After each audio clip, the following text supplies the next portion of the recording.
Happening now. We want to welcome our viewers from across the United States and around the world. This is the EdTech Situation Room. Good morning, good day, good evening. This is EdTech Situation Room, episode number 154 for November 6th, 2019. My name is Jason Neiffer, and I am the Assistant Director and Curriculum Director of the Montana Digital Academy, the state virtual school located on the University of Montana campus in fabulous Missoula, Montana. And joining me as always, good evening, Dr. Fryer. How are you tonight? Well, I am well. As we were talking, and we'll talk about a little later, I feel, I don't even have the right words.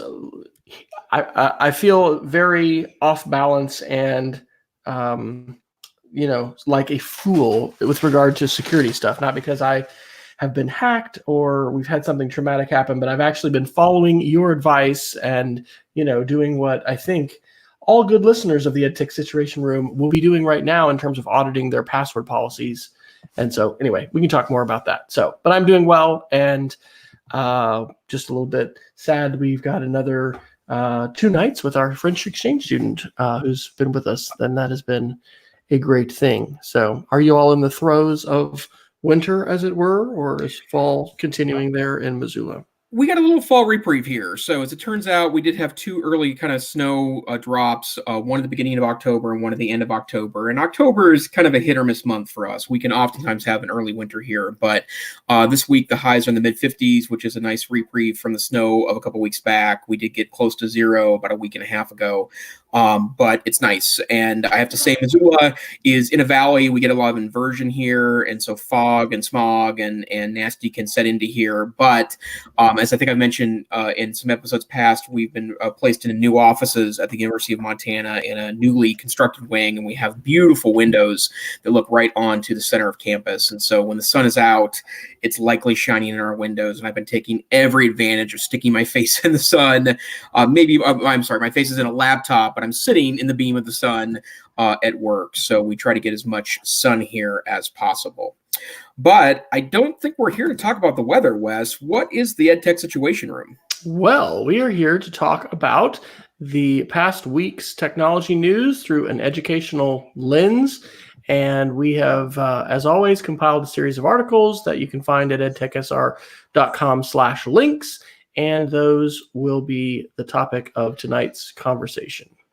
Excellent. Well, I want to start off, and I honestly can't remember if we talked about this last week or not. I don't think we did, but I believe that Apple released, it was either right before the show or right after the show last week, AirPods Pro. Yeah, that was right before. We just mentioned the headline, I think. Well, I have to say, now that I've been around my Apple people, and I've got a lot of folks in my life that are all Apple, and I want to be really clear, when I first started at the Digital Academy in 2010, I was the Apple guy there, and I got made fun of a lot for being Apple guy.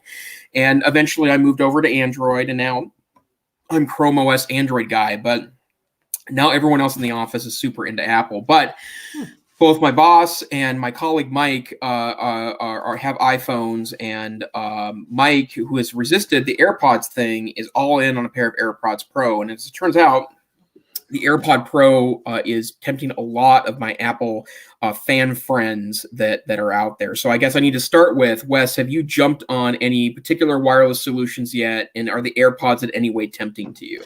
No, well, they are tempting. Our daughter has AirPods. I'm really interested in the noise canceling features of that. That looks pretty phenomenal. But no, I am sporting a Target, $9.99 set of headphones here, which are going to work for now. But is it the noise canceling that's really got you interested, or what's piqued your interest? I'm not particularly interested. I think it's $249 is a lot of money to pay for what is effectively wireless headphones. I think I mentioned last week when we talked about the new AirPods that I actually have a pair of. They're called Teotronic. It's one of the typical makers of peripherals on Amazon, like Anchor or Aki. And I bought them early on. They were at a substantial discount the first couple of weeks because they were looking for reviews, and I purchased a pair, and I really like them a lot. They don't have noise canceling, but I like the notion of the wireless functionality. I like the little charging pod they come in, and they're enormously convenient. And I think there's a lot to that, but the noise canceling part of it is probably not enough for me to pay $250 for them. And even if I was on the iOS ecosystem, which I'm not, but interesting that I think so many people are doing that. And my friend Mike also let me know he has a child that just started high school that, according to his kiddo, the AirPods are a very big status piece for school set. I can vouch for that. In fact, Alexander, our son who's a senior, had recommended some off-brand, Amazon ones, and our 16-year-old, I'd gotten some of those, and those just they lit up and they were clearly visible, like these aren't the Apple iPods, right, or AirPods, sorry. And so anyway, and then they actually didn't last very long. They broke, and so she used some of her own money and purchased some of the previous version AirPods and loves them. And yeah, it's definitely a status thing. Well, and I can also report too that one of the things I love to do when I travel, and I like traveling anyways, and I love airports, absolutely love airports. I always have, probably because I didn't get an opportunity much as a kid to utilize them.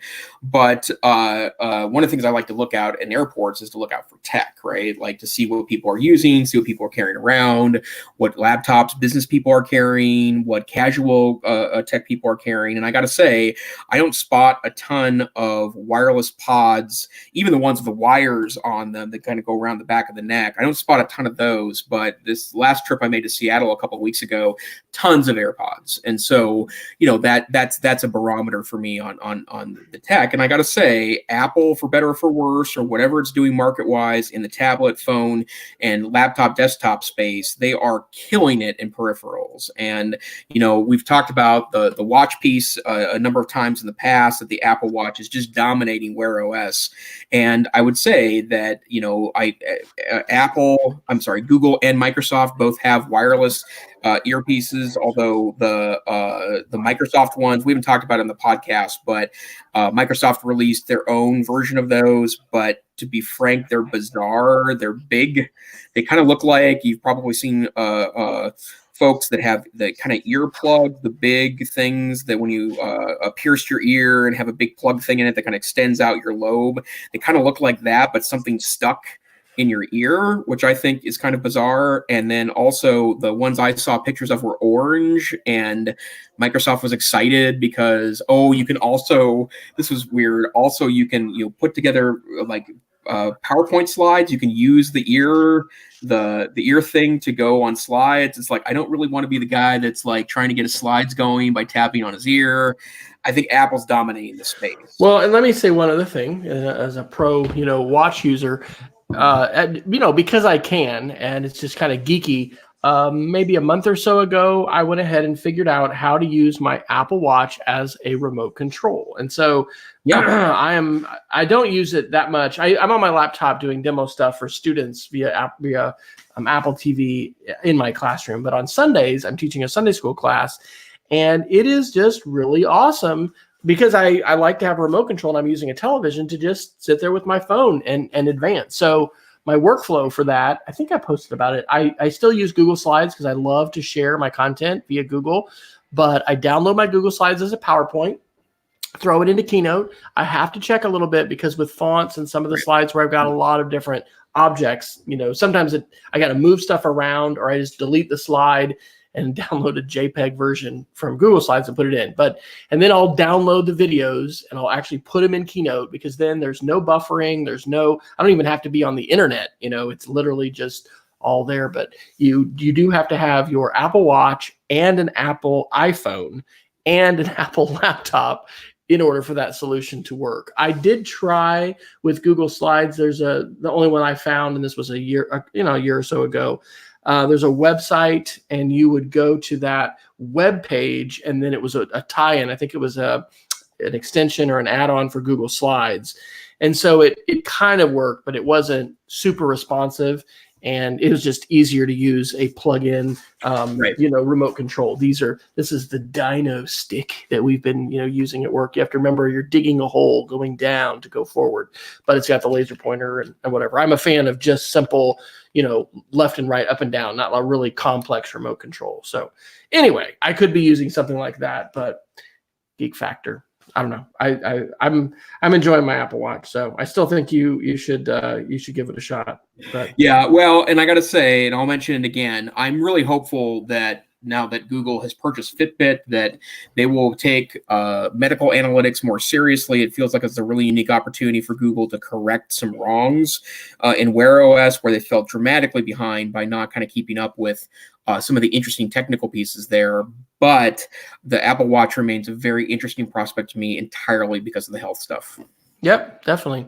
Well, hey, if we've got any live viewers out there, we want to encourage folks to chime in with any comments or questions that you may have. We will see those comments in our StreamYard dashboard here off to the side. Where do you want to begin with this week's news, Jason? Sure. Well, let's go through some Chrome OS stuff.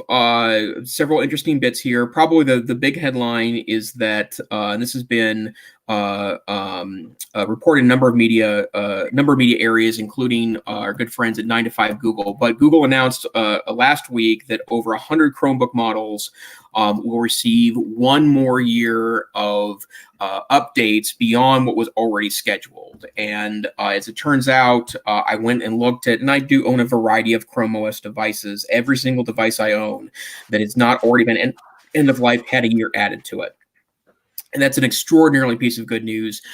We've talked about in the past that while the end of life thing, I think is quite fair, that they guarantee 6 years now in newly released Chromebooks, and in some cases they'll go up to 7 years now with the new extension. I think 6 years is really all you can expect out of a technology investment. To be frank, even with a medium end Windows laptop, a 6 or 7 year old medium end Windows laptop is going to be pretty slow and decrepit after 6 or 7 years of updates. But it's extraordinarily good news that Google's going in this direction, and almost all the hallelujahs that I saw were from educational folks that were managing Chromebooks inside their district. And so great news. I can't remember if we reported this here last week or not. Lenovo had actually jumped the gun, and I haven't read anything accounting for that. They had announced that several of their popular education models were going to receive an extra year, and then Google went ahead and upped it for everything. I will say that I still think that the best investment strategy for even medium power users, I'm not just talking about casual users, but even folks that tend to be advanced casual users, is to buy a little higher up on the hardware, understanding that after 5, 6, 7 years of updates, that a computer is likely to be unusably slow, not because of the operating system, but because of the advances of websites. And of course, Chrome is best known for being responsive to websites, right? That's your access to most items is through the web. But great news that all of the great i5, i3, M5, M7, i7 Chromebooks, Chromeboxes, Chrome sticks will be given another year so that you can take advantage of that great hardware. So I know you no longer wear a tech director hat, Wes, but any thoughts on that from the tech director standpoint? It's fantastic. We have some Chrome devices that are going to be going end of life, that were going to be going end of life this year. And so, I think we still need to be refreshing devices, but that's, definitely welcome. Do you know what precipitated that? Did you read any new rumors about why Google's doing that all of a sudden? I did not, although I do know that there is, and these are just in forums, and including the Google Apps for Education forum, there is oftentimes complaints when the faster Chromebooks go out of service. And I personally find a lot of value in some of the medium spec Chromebooks, the things with i3 and i5 chips in them, 8 gigabytes of RAM, larger hard drives inside of the Chromebooks. I find a lot of value in that. But when you buy those in a district for teachers or administrators, or perhaps for an advanced use with students, to have only 6 years of updates, if you're investing for the long term, seemed like it did decrease the value proposition. So I'm sure that had to be part of it. Well, let's pick up one more Apple article real quick. This one is 9 to 5 Mac on October 3rd. Restore your iPad icons to larger versions. I'm feeling old because I'm sitting here going, these iPad app icons are not, not big enough for me. And yeah, sure enough, you can just go right into your settings and pop them right back to their regular size. So I have updated to the iPad OS, iOS 13. I also actually updated my Mac to the latest Catalina, which incidentally, this was something that Mojave did, but the screenshot functionality is better. And boy, that's a challenge. How do you get your head around the new features that come out, for a new version of an operating system? I'm considering doing something maybe over Christmas that might be, some kind of, people do the little, wine and paint little things that I don't know if that's a thing in Missoula, but it's a thing here where people go, make a painting and draw. And anyway, we've talked about, doing something like that with bring your iPad, to learn the latest features. But anyway, I'm glad that setting is available. And if anybody has tips about how they end up, I don't know, maybe I should just go through the tips app, right? Because the iPad has an app specifically for tips, and maybe that's what I should do, as far as getting up to speed. But that's kind of a quick one. The one thing I was most excited about, and honestly have not played with a lot, is that iPad OS still now in iOS 13 has full support for Google Docs right within the Safari browser. And so that is not actually something, now that I think about it, I've actually tried yet. I've just been, continuing to use the built-in apps. But the fact that we've got greater capabilities in terms of making this more desktop-like, it's not going to, have me give up my laptop. But, I continue to have, believe this is just a fantastic teaching tool and learning tool, as well as consumptive tool for, reading my ebooks, watching videos, et cetera, et cetera. And I think that's all the Apple news we got this week. Well, I will say I did recently. I had my last Apple device was an iPad Mini 2 that I had given to my wife about 18 months ago, and she had kind of stopped using it in part because the tablet form factor, is decreasing in desire in the marketplace, and I think she just preferred to use her phone over the iPad. I did take it back from her and reset it to my own account. I did note that iOS 13 is not available on the iPad Mini 2, which is sad because I do like some of the features there, but I still think it's the best tablet form factor. I'm not $1,000 tempted, but I am tempted to pick up one of the larger professional iPads and get the good keyboard case with it. And, I've seen probably 24 articles about folks that have really been able to move their mobile game entirely to the iPad without having to have a laptop. That is tempting to me, especially at the 11, 12-inch form factor. But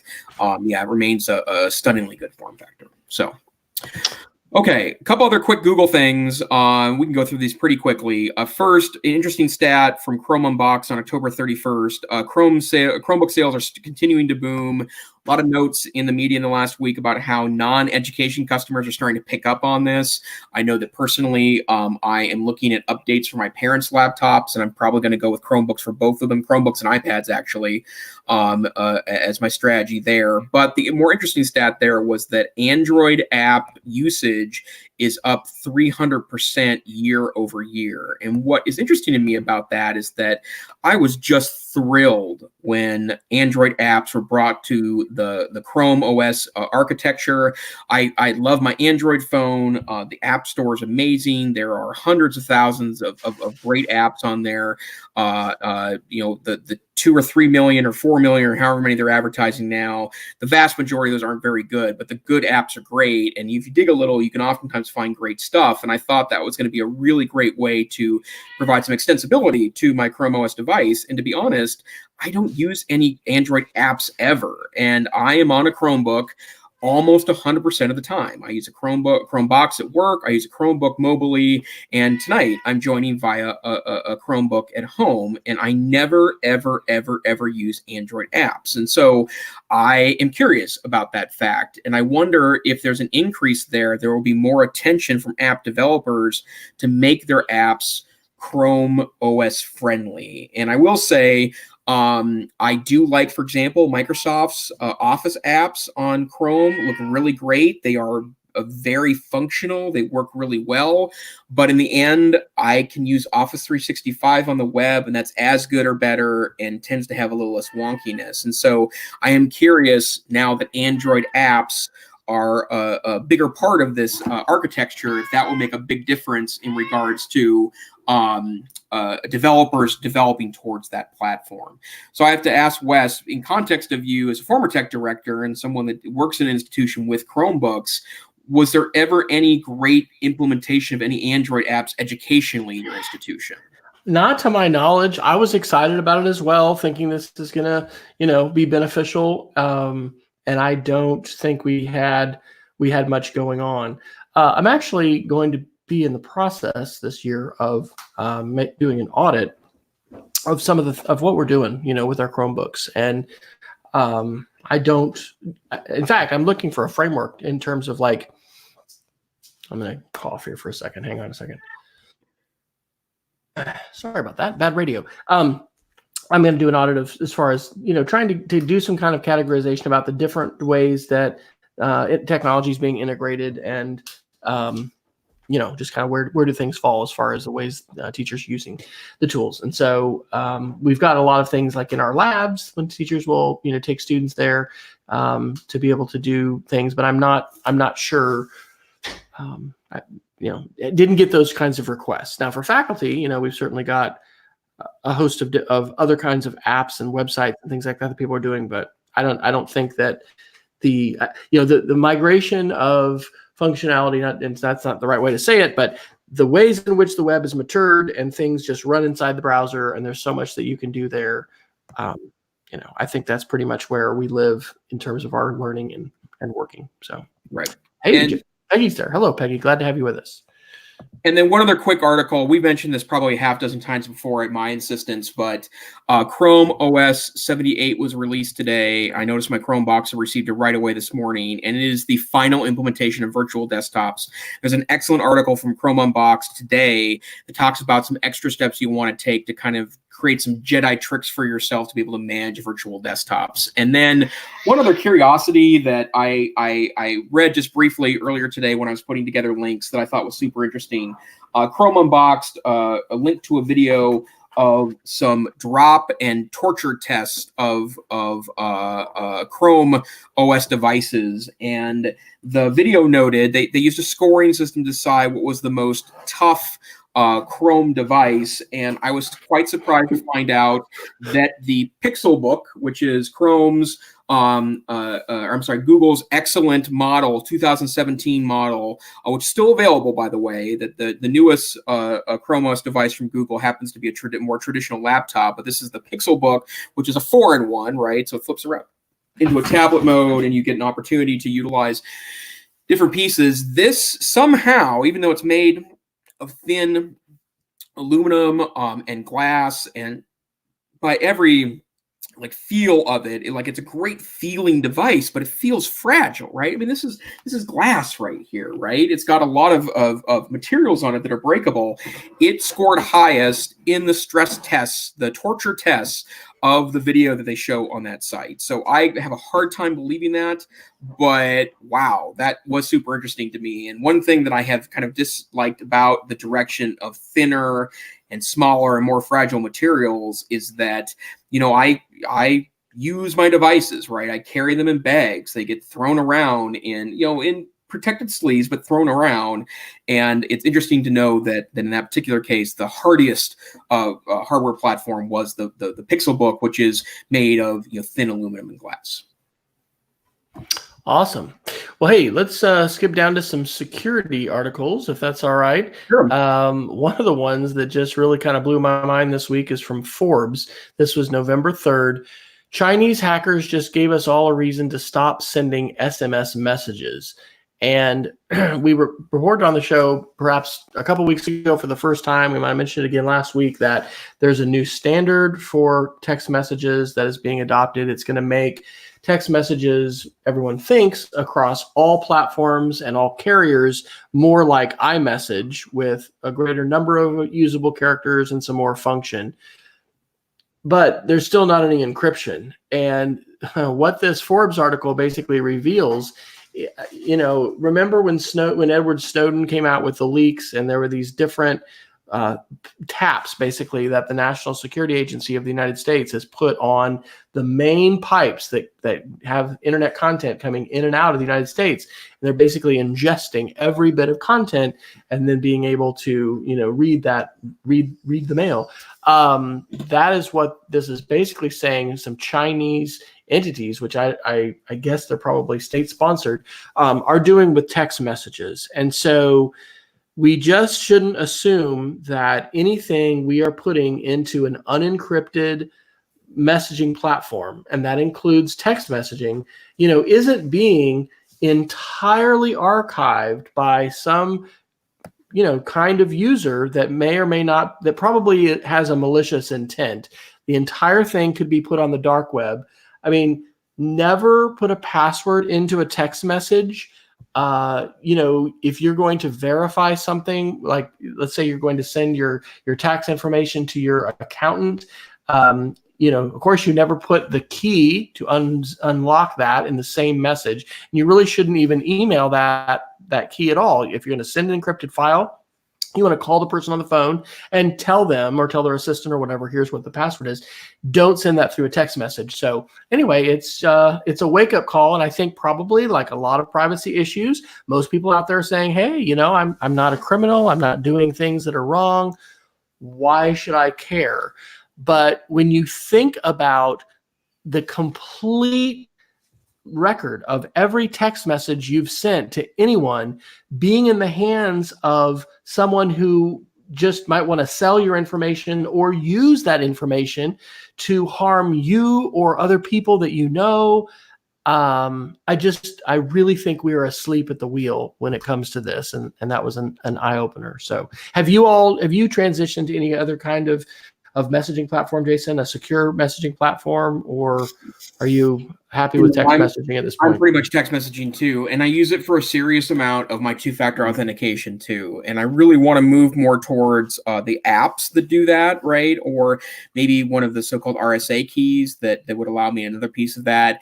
It's just not. I'm not there yet. It's not convenient enough for me to do that. And and remember, text messaging is a 25-year-old platform. It's been something that's been around for a long time, and has not really received many security updates, and is considered I think too ubiquitous to start locking down, right? Like it would be tough to go into another direction with a completely secure platform with a number of phones that are in the wild that have been years since they've received any updates for that. So yeah, I read that article too, was terrified from the standpoint of we rely on text messaging so much.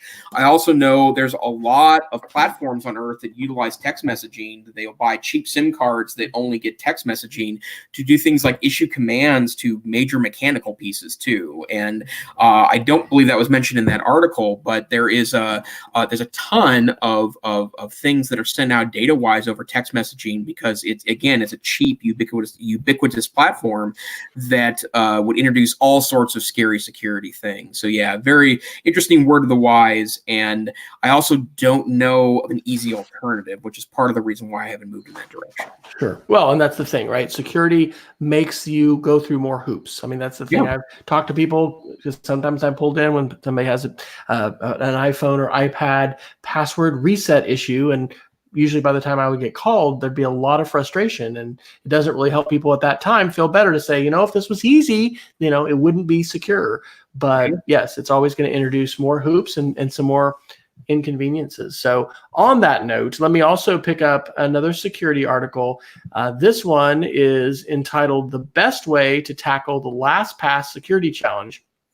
This is from How to Geek on November 4th. And so a little bit of personal transparency. I have utilized the built-in features of password managers, and I use more than one, as well as my Google account. So there's no mystery there about having a Google account. Actually, there's a few that we use.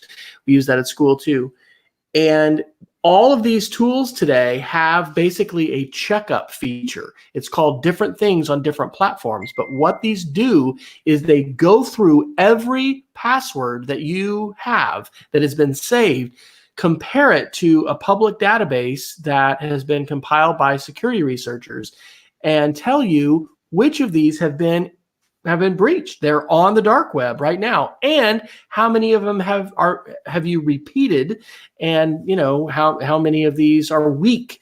And I really feel like my computer just reached out and slapped me in the face tonight. I know you said, I think a couple of weeks ago, Jason, that you had successfully completed this process of making sure you have a long, unique password on every single website that you utilize. And so I want to just congratulate you on that. And I want to say to people, this is a best practice, folks.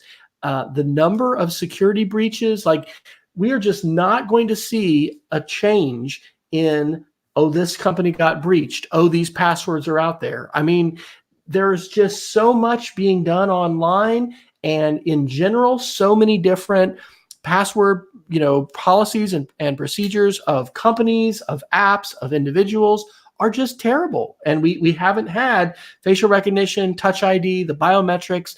We have those to make some things convenient, but that has not changed the reality of what people have saved on websites and the ways in which these things have been compromised. So it's another look out for the security warning from the EdTech Situation Room. But thankfully, I think it is wonderful the platforms have brought together the list of compromised passwords. And when you see not only okay, my account was in this many breaches, but no, this this number of passwords have all been compromised, and these are repeated. And let me tell you, I bet every single person listening to this has at least one regular password that you used for years on a lot of different things. I mean, these tools will tell you how many sites have you still, kept that password on. And so anyway, this is a good article. You can get into, this is talking about LastPass. You can get into their password check just right through their website. You have to put in your password again to be able to confirm, but it's fantastic that these tools are here. And hey, thanks to Jason a couple of weeks ago for mentioning Google's updates in security, because that's right built into the Chrome browser, or right into your Google account, where you can do that kind of checkup. And it not only identifies issues, it says, here are the steps, go through and fix these things. So really important for everybody, not only to do for themselves, but talk to your family and your friends. Thanksgiving's coming up. Have a password conversation with someone in your family over Thanksgiving holidays. We won't say that you'll save lives, but I mean, you can potentially stave off some really negative consequences for yourself and for others by encouraging good password hygiene. Yep, absolutely. And, I would say too that putting a bit of an educational twist on this too, if you're not having conversations with your students, do it now. And I don't care what you teach, right? And I don't care if you're teaching third graders or high school seniors or graduate students, that this information is not getting widely distributed enough amongst the right people to really make a difference in security. And every time you see another article about a password database compromise, that it's another set of risks that we really need to be working around. So please, please, please have these conversations with everyone you know. I also want to focus on another security article. I had someone talk to me last week when I was mentioning my dissertation, and so she encouraged me to change the way I describe my dissertation work. I did a groundbreaking study on intelligent personal assistants in classrooms. And what's really interesting is that right after I completed my research and wrote and ultimately submitted my dissertation to a committee, there started to become larger questions about security around intelligent personal assistants. And this article absolutely blew me away. The New York Times noted on November 4th, 2019, that researchers have said that they can hack an Alexa, Google Home, or Siri with, as it turns out, a laser. So, and of course, I feel like I need to do the Austin Powers laser piece here, right? But with a laser, you can point at one of these voice microphone devices, and I don't exactly know how it really works with the whispering, but apparently you can send audio pulses over the laser, and you can talk to the device. And researchers at the University of Michigan were able to, I believe, at over 230 feet, be able to go into one tower, beam a laser to the fourth floor of an office building 230 feet away, and issue commands to one of these intelligent personal assistant smart speakers. And of course, I will say I am all in on these devices at home. I am mostly an Alexa guy. We have a couple of different, I'm sorry for saying Madam A's name out loud, but we've got some Amazon devices at home, and we have nothing really secure on there. You can turn on and off our entertainment center. You can turn on and off a couple lights in the house that have weird plugs and switches all over the place. But it's not like we're opening garage doors or dealing with, Bluetooth or Wi-Fi based locks. But they were able to issue commands, including garage door opening commands, to things hundreds of feet away using a laser. And to be honest, the way I read this article, it's hard to know how to actually deal with this because of the notion of being able to stress voice patterns or voice pulses via the laser in that way. So at the end of the article it says keep the voice assistant out of the line of sight from the outside. So I guess don't have it right by a window where somebody can shoot a laser. And let me just say, folks, if somebody's shooting a laser inside your house to try to get your voice assistant, you better have a penetration test of your home and be looking at all other kinds of things, because that would be, kind of wacko. But I will say this too. We have had our IT manager has told me several teachers asking about bringing a smart speaker from home. In fact, I think I know a teacher who has one, who has put it on our network.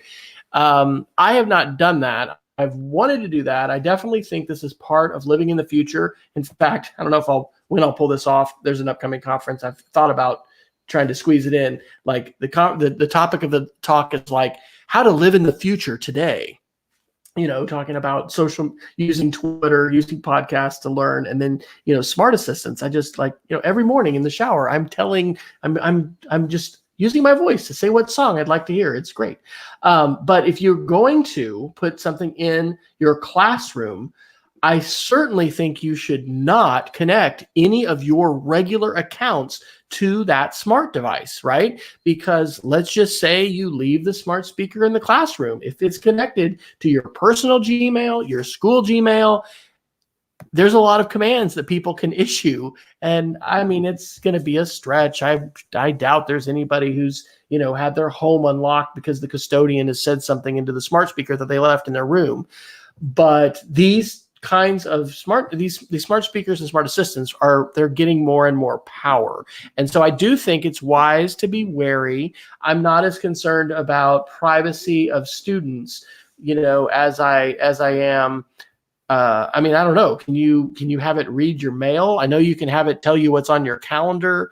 There's just all kinds of potential privacy issues. Right. Well, I'll give you a HIPAA example, right? That, if you have I have a constant glucose monitor, I'm a diabetic. And so I have a system literally plugged into my stomach that's checking blood sugar. You can have, I believe it's any of the smart speakers tell you what your current blood sugar is, and that's health data, right? I mean, it's relatively low value health data, knowing what my blood sugar is right now. And by the way, it's 113.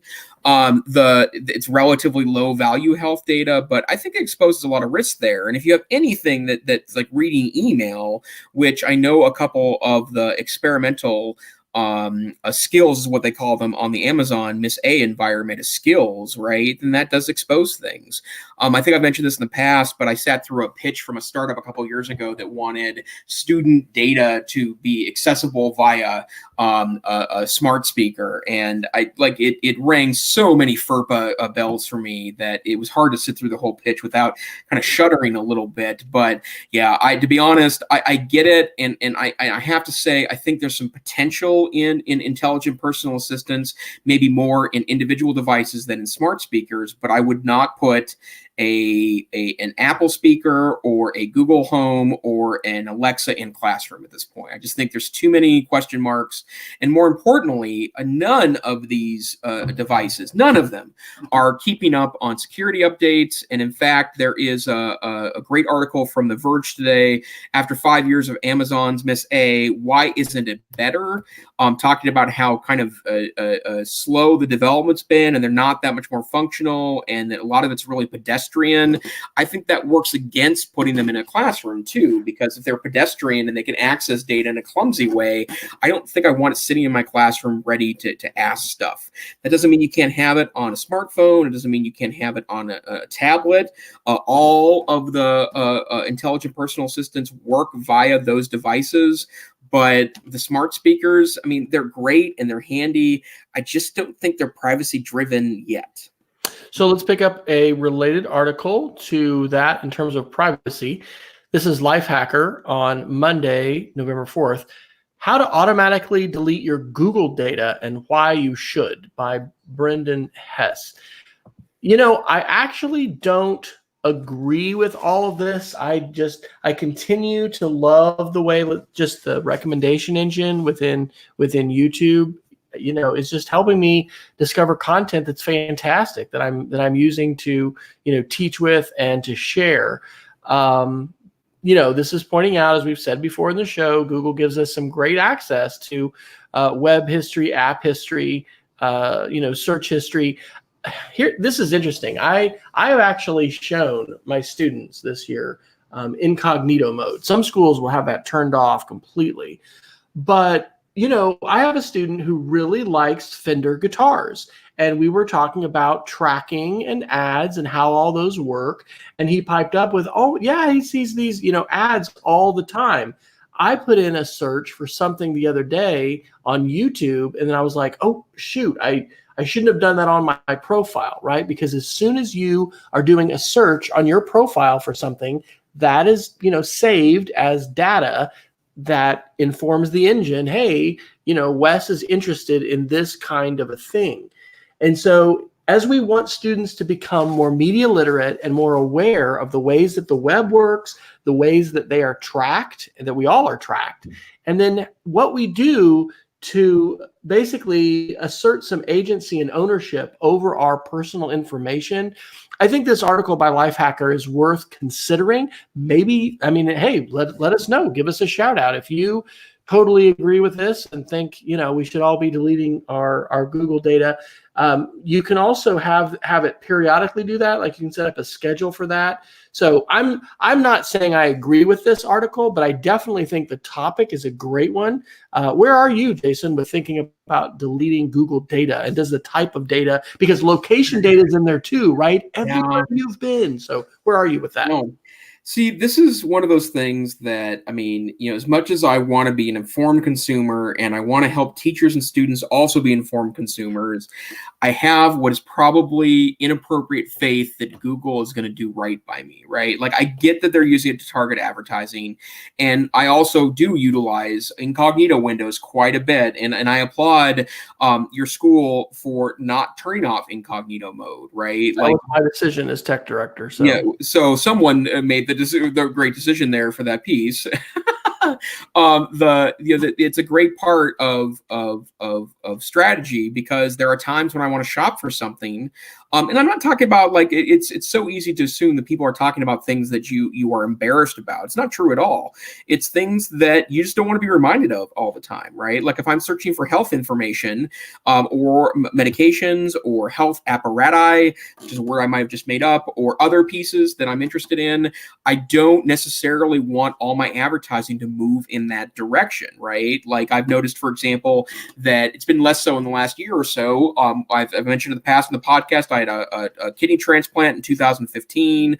I occasionally search for medical information on that, and then my advertisement turns into all renal failure all the time. And it's just not, I mean, you know, it's one thing if I'm looking for camping supplies and you're constantly trying to sell me new boots, whether, you know, you're selling me, you know, more and more drug information that I'm not particularly interested in. I think there's a good legitimate reason to do that, but I also have an assumption that Google is not going to do something stupid with my data. And one of the reasons why I think I know that is that they will show you what data they have on you and they will allow you to delete it, right? That's something that almost no one else does, right? Like I use probably 25 sites in any given week, including banking sites, shopping sites. None of them allow me to go in and delete my tracks, whereas Google will go in and with one button allow me to do that. So it's not something I'm particularly interested in right now, but I am enthused and happy that I have the ability to do so. And I think that's one of the reasons why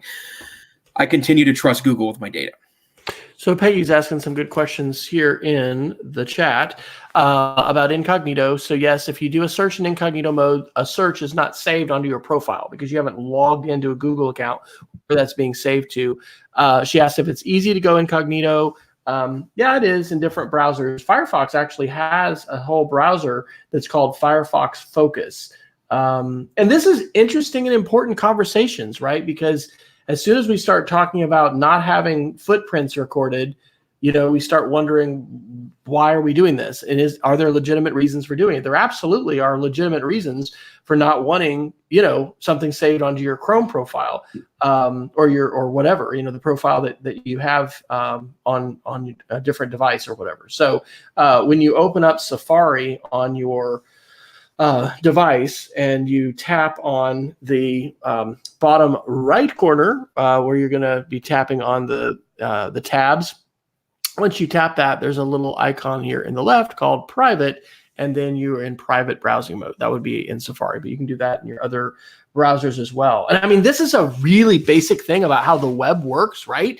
That like every single search that you do is being aggregated together with, web cookies and tied to email address. If they have your phone number, your information, it's part of this opaque cloud of data that we don't have direct ability to go in and see. And, all of those dots are being connected, and they're being connected for students as well. So one of the things, and I think, I shared it as a Geek of the Week, maybe last week, was the spinner.com, which is this terrible website that lets you try and subconsciously hack people that maybe get somebody to settle out of court and whatever. There's all these different campaigns, but it all happens with a link and a cookie that's set. And so, I mean, who thought that simply clicking a link could be so powerful? But I think that's an interesting media literacy and school IT management, conversation about incognito mode. And it's just really practical though, right? Because we've probably had this situation. Sometimes it's a creepy one where like you said something. So I just heard a story about this a couple of weeks ago when I did that internet safety session. That guy told a story. He was with his wife. He said, I want to eat, this kind of food. And then she just looked at her phone and there was the ad. So, and there are microphone permissions that you can check for different kinds of apps. And, these are the things that certainly create a perception on the part of some that our phones are listening to us at all times. You need to check the permissions that you have set, and you need to look at the apps that you have installed. I don't think everybody's phone is listening to them, and people are monitoring that kind of traffic, right? This is not a hot mic, sending everything to Apple or Google or whatever 24/7. And a smart speaker isn't doing that either in the sense of just being a hot mic. But anyway, I think these are good conversations to have. So. Right, absolutely. And, we talk about students and teachers a lot too. Please also have these with your family. Yep, definitely.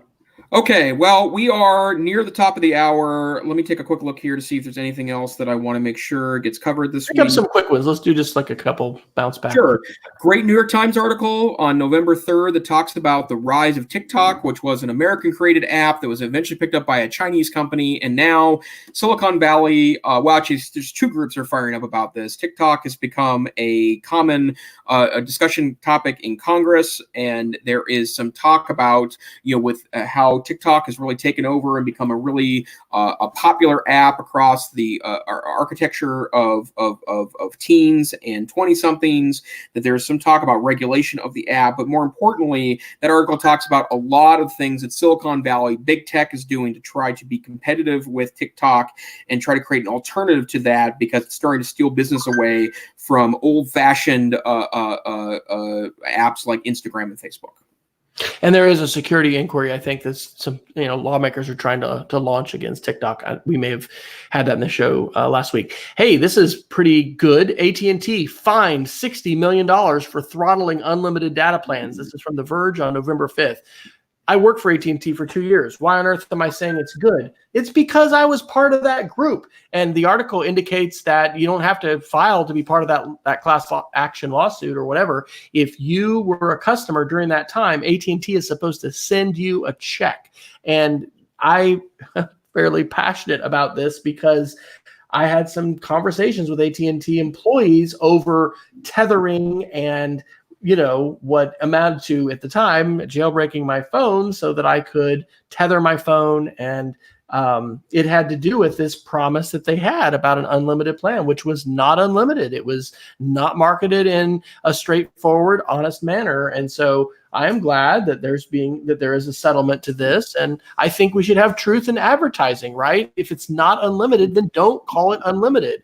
And now, people are being a little more clear when there are limitations and things like that. But hey, this is why consumer protection is a good thing, and we need to have it. Great. Outstanding. There is, let's see, I just had it and I lost it. Jason. Oh, Ars Technica on November 5th noted that the original Pixel phone, this was released 3 years ago, it was the first in the new series of Google phones, has received its last update. And it's interesting because it wasn't supposed to get Android 10. As it turns out, Android 10 did appear on the original generation of Pixel phone, but I briefly owned one earlier this year. I bought a used one and then traded it in for the Pixel 3a. I have to say, for being a 3-year-old phone, it was extraordinarily fast and smooth, an outstanding piece of hardware. It just goes back to the fact that I think all of our manufacturers could spend more time trying to eke out more life with security updates for hardware that's past its prime. Here's a super interesting kind of miscellaneous article. This is from The Verge on Halloween, October 31st. Virtual reality experiences can be violent and intrusive. They need an artist's touch, by Rebecca Koenig. This is a very interesting article that talks about some interdisciplinary projects that Yale and some other universities have been doing, and they're getting artists involved in helping design this experience, these kinds of immersive experiences that have virtual reality.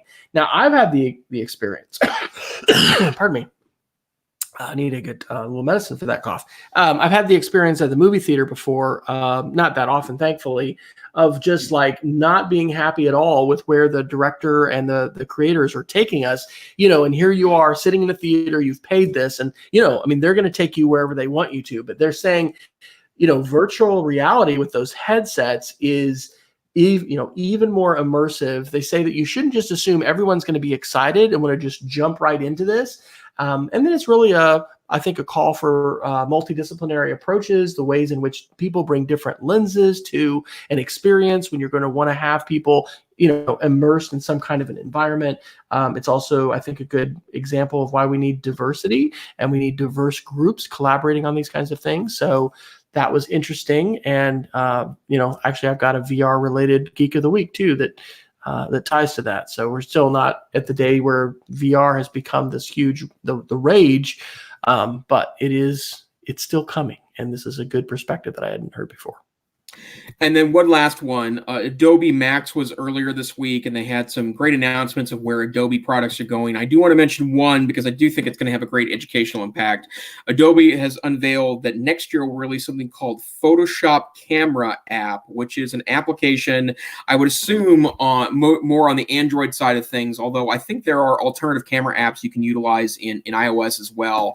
But the idea is that you, with an Adobe account, can download this app. It takes place of the the native camera on your device, but it adds in all of the tweaks that you can do on a traditional DSLR camera, so that you can, as camera phones become more and more advanced, you can start to take advantage of some of the things that DSLR cameras can do in regards to the f-stop and other tweaks to do that. And I think that's amazing, because we offer a digital photography course at my institution, the Montana Digital Academy, and we do demand that students utilize a digital camera, right, that has the ability to tweak things on that, because that's what photographers do when they utilize cameras. But camera phones and smartphones have not really had the tweak available to them to where you could utilize some of the advanced features of DSLR cameras. And so if Adobe goes in that direction, especially if the app is released for free and can become a replacement app for your camera, I think it's an enormous advancement on utilizing smartphones to do interesting things from a photography standpoint. Quick screen time article. This is from CNN, and it was from Monday, also November 4th. MRI shows screen time linked to lower brain development in preschoolers. This is one of those articles that some people might be quick to grab and try to generalize across the whole spectrum of people. This is like 47 different individuals that were studied. The medical community is really clear on young children. And what they say is no screen time except video chatting live with grandparents and others. Like young babies and young kids can tell that it's live and it's not Memorex or whatever, if you remember that old reference. So, I think, of course, we need to know about the effects of screen time, but it's important to look at aggregated studies and not just individual studies. This idea that brain development, and it kind of goes into a little bit of what white matter is in the brain, et cetera. I mean, it makes you wonder, when are we going to have these kinds of educational research where it's like, we scanned their brain and these kids weren't as smart. These kids were smarter, because we could tell. We scanned their brains. So anyway, this was a CNN article that was kind of a typical headline in that respect. And I would just encourage everyone to make sure we're looking at aggregated studies and not just individual studies, but also to recognize the medical community has a lot of consensus that, very young children should not be, handed screens. And I guess that's one other thing to point out from this article. And that is that a ton of kids are being handed phones, right? It says that studies have shown 90%, yeah, this is it. 90% of children are using screens by age 1. So that's a lot of folks. And you can just go out to a restaurant and see how many, parents are handing the phone, to their child. So anyway, let's be safe out there, folks. And we shouldn't be giving the, pre-Kers devices to just, utilize probably much at all. Yep, willy-nilly. So, well, it's 1 minute to the top of the hour, Wes. What do you have this week for your Geek of the Week? Okay, so quick Geeks of the Week. Learned about this from Kevin Hermanson, our 8th grade social studies history teacher. The New York Times has a phenomenal section called Immersive AR/VR, AR standing for augmented reality and VR for VR reality. As an example, they have a pretty amazing segment called Apollo 11 as they shot it. And this is in the same tradition as the New York Times, doing some other kinds of articles that are just immersive media experiences, really amazing, showing what the possibilities are in the same way that National Geographic has done that with their app, their iPad app, and just pretty amazing. So commend that to folks. There's different segments that you can check out. I also have a link to Troy Hunt's Twitter reply. So Troy Hunt is the creator, the Siri researcher that created the website Have I Been Pwned? And I sent him a message saying, hey, I was in the Canva May 29 security breach, but I was using single sign-on on Google. Does that mean that password's out there? And he said, no, that was a token. So it was temporary. But I thought that was kind of cool to have a security researcher like that actually reply on Twitter. And then the last thing is also a thank you to Jason. It's Darknet Diaries podcast episode 30, Shamoon. I listened to the first episode there about the Stuxnet virus, which is the joint U.S.-Israeli created super virus that destroyed the Iranian centrifuges that were processing uranium, which, by the way, This is in the news right now about, things that Iran is doing with their centrifuges. I didn't know that Iran's response to that was against Saudi Aramco, which is the biggest corporation in the entire world.